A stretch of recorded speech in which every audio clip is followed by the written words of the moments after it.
Morning students, कैसे हैं आप सभी। I hope you all will be fine at your places.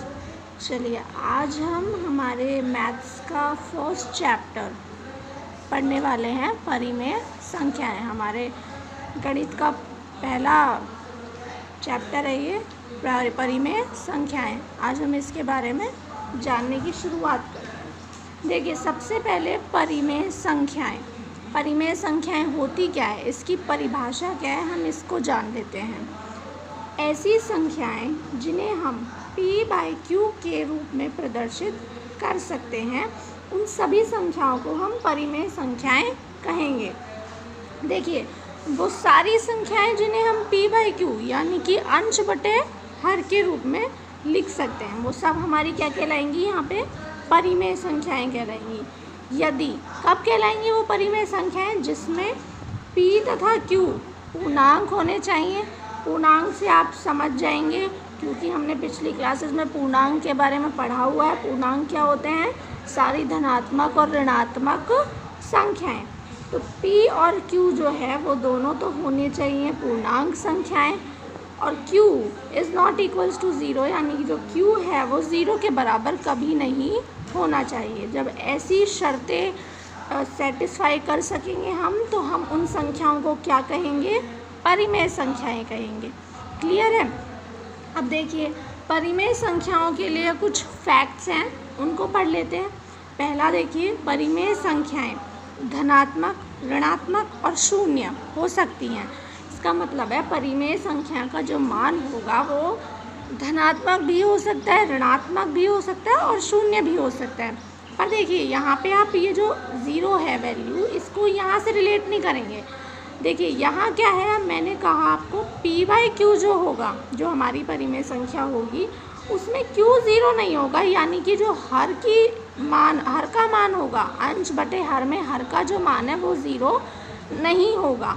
पर जो p/q की वैल्यू होगी, यानी जो परिमेय संख्या का मान होगा, वो जो है ज़ीरो हो सकता है। इसीलिए यहाँ पे कहा हमने कि परिमेय संख्याएं जो है धनात्मक भी हो सकती हैं, ऋणात्मक भी हो सकती हैं और शून्य भी हो सकती हैं। हम पढ़ चुके हैं अभी कि p जो है अंश को प्रदर्शित करता है, जबकि q हर को प्रदर्शित करता है। ठीक है।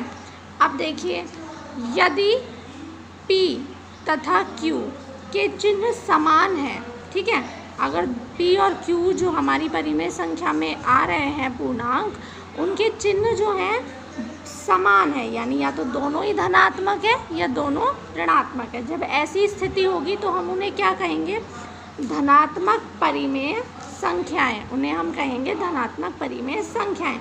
और यदि ऐसा हो जाए कि भाई p का जो चिन्ह है वो तो धनात्मक है और q का जो चिन्ह है वो ऋणात्मक है, या फिर q का धनात्मक है चिन्ह है तो p का ऋणात्मक है, यानी कि चिन्ह जो है असमान हो गए हैं। और जब चिन्ह असमान हो जाएंगे तो हम उन्हें क्या कहेंगे, ऋणात्मक परिमेय संख्याएं। हम उदाहरण देख लेते हैं एक बारी कुछ, तो उदाहरण से हम और अच्छे से समझ जाएंगे। देखिए, ये सारे उदाहरण जो हैं परिमेय संख्याओं के हैं। क्यों? क्योंकि सब में अंश बटे हर है। ऊपर जो है अंश वो p कहलाता है और नीचे जो हर है उसे हम q से डिनोट कर लेते हैं। पर आप यहाँ पे देखिए, ये दोनों जो है समान चिन्ह है, मतलब ये धनात्मक है, ये दोनों भी समान चिन्ह है, ये ऋणात्मक है ना, दोनों ऋणात्मक चिन्ह है पर समान चिन्ह है दोनों, तो हम इन्हें क्या कहेंगे, धनात्मक परिमेय संख्याएं कहेंगे, क्योंकि समान चिन्ह है। जब चिन्ह असमान होते हैं, यहाँ देखिए एक ऋणात्मक है एक धनात्मक है, तो जब चिन्ह जो है असमान रहेंगे तो हम उन्हें क्या कह देंगे, ऋणात्मक परिमेय संख्याएं।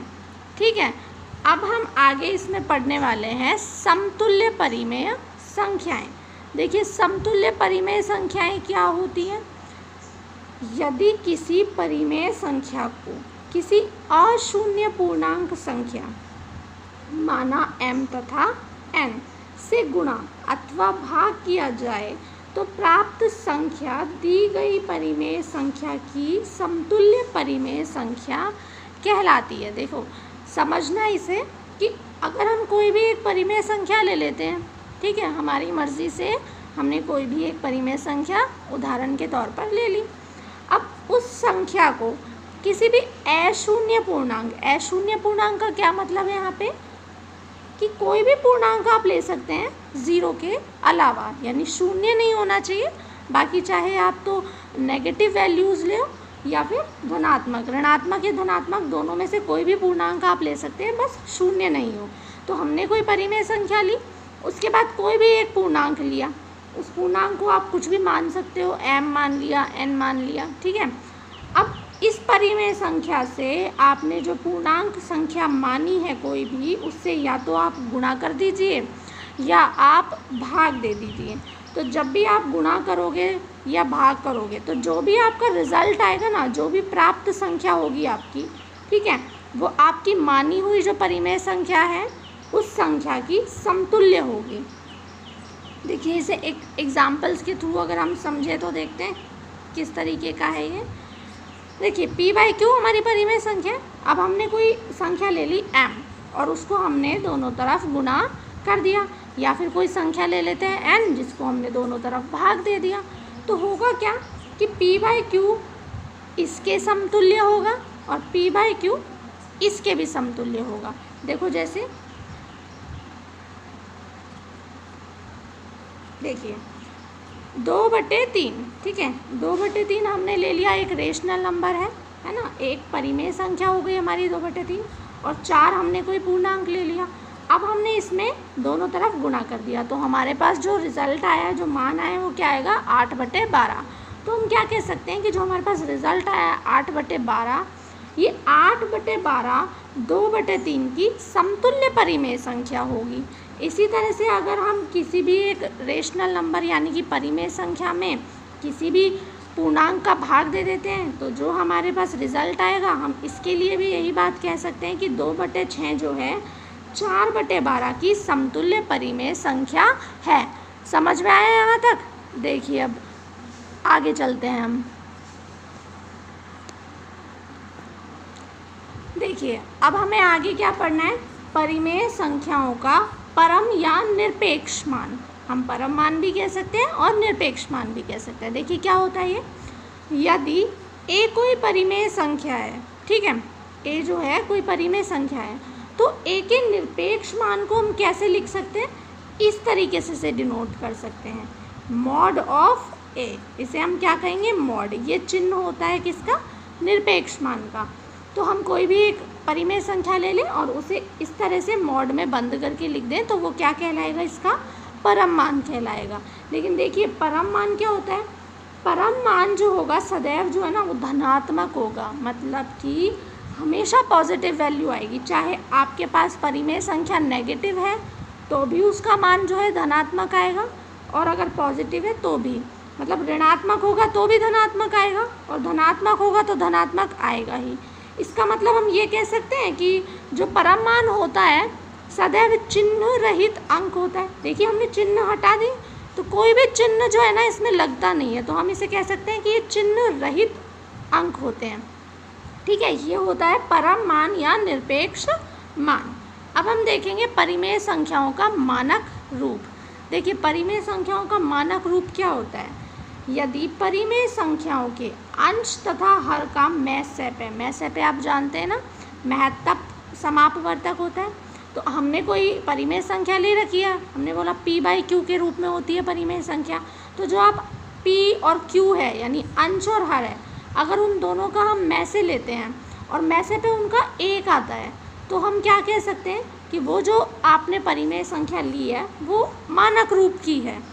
देखिए इसे एग्जाम्पल से ज़्यादा अच्छे से हम समझ सकते हैं, एग्जाम्पल के थ्रू ज़्यादा अच्छे से इसको समझा जा सकता है। देखो हम एक एग्जाम्पल ले लेते हैं कि भाई हमारे पास है 25/-35 और हमें कहा गया है कि हम इसे मानक रूप में लाएं। कैसे लाएंगे मानक रूप में, तो इसके स्टेप होते हैं 2, वो हम करते हैं क्लियर। पहला स्टेप क्या है हमारा कि हर को धनात्मक करना। देखो कभी भी आपके पास परिमेय संख्या है और आपसे कहा जाए कि उसका मानक रूप निकालिए, तो आप ध्यान रखिएगा जो नीचे की संख्या है यानी कि जो हर है वो कभी भी नेगेटिव यानी कि ऋणात्मक नहीं होना चाहिए, हमेशा ये धनात्मक रहना चाहिए। पर हमारे पास ये ऋणात्मक है, तो हमारे पास ये ऋणात्मक है तो हम सबसे पहले इसे कैसा बनाएंगे, धनात्मक बनाएंगे। और धनात्मक बनाने के लिए हमें क्या करना है, कुछ नहीं करना, बस आपको इनके जो चिन्ह हैं वो आप उल्टे कर दीजिए। तो देखिए अब 25 जो है माइनस का हो गया और 35 जो है वो प्लस का है, यानी कि हमने जो हर है उसको धनात्मक बना लिया। तो हमारा चरण जो प्रथम चरण है वो कंप्लीट हो जाता है यहाँ पे। अब देखिए इसमें चरण दूसरा क्या है कि अंश और हर जो है इनका अगर मैसे पे है कोई, ठीक है, तो हमें उससे भाग देना है। अब आप देखिए हम सबको पता है, हम लोग पिछली क्लासेस में सीख के आए हैं कि अगर हम 25 और 35 का मैसे पे निकालें तो क्या निकल के आएगा, 5 निकल के आएगा। तो हम क्या करेंगे, जो हमारे पास मैसे पे निकल के आया है 5, इसका हम भाग दे देंगे ऊपर और नीचे अंश और हर में। तो हमको पता है हम जब भाग देंगे तो 25 में भाग देंगे तो 5 आएगा और 35 में देंगे तो 7 आएगा। तो हमारे पास जो संख्या आएगी वो आएगी -5/7। तो हम ये कह सकते हैं कि जो हमने क्वेश्चन में लिया था 25/-35, इस परिमेय संख्या का मानक रूप क्या है, -5/7। तो इस तरह से हम निकालते हैं मानक रूप। इससे आगे का जो इस चैप्टर में जितने भी चीज़ें हैं उन्हें हम अगली क्लास में पढ़ेंगे। अभी के लिए इसी को रिवाइज कीजिए। Thank you.